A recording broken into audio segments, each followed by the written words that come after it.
நேற்று session attend பண்ணல, நேற்றே ஃபீட்பேக் சொல்லியிருந்தேன்.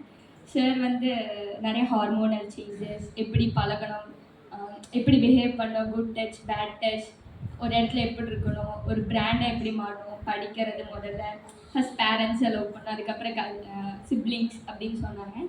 அதுக்கப்புறம் சார் நேற்று நான் வந்து சொல்லியிருந்தேன் உங்ககிட்ட, நான் வந்து ஃபேஷன் டிசைனர் ஆகணும்னு சொன்னேன், அம்மா டாக்டர் ஆகணும்னு சொன்னேன்.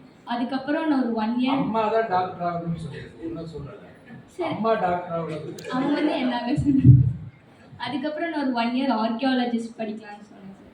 ஆனால் அது வந்து it's not good for girls, அது வந்து தனியாக போய் படிக்க முடியாது அது சொன்னாங்க சார். அதுக்கப்புறம் நேற்று யோசித்தேன் சார், டாக்டரில் ஒரு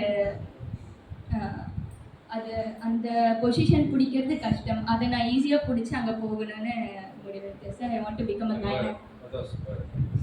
become a gynaecologist. Gynaecologist right. இதுதான் வந்து டில் தி எண்ட் அப்படிங்கிறது. வெறும் டாக்டர் படிக்கிறோட எம்பிபிஎஸ் மட்டும் இல்லை.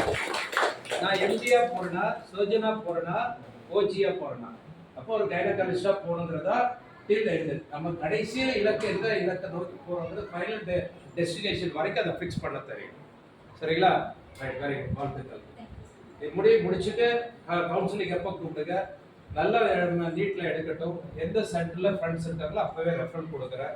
அந்த மெடிக்கல் காலேஜில் போக ஆரம்பத்துலேருந்து கேசஸ் நிறையா கையில் கொடுக்குற மாதிரி நம்ம என்ரோல்மெண்ட் அது. சரிங்களா?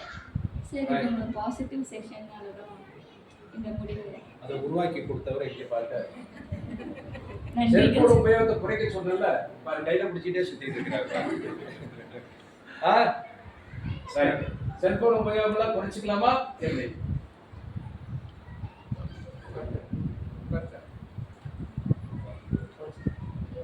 பாப்போம்.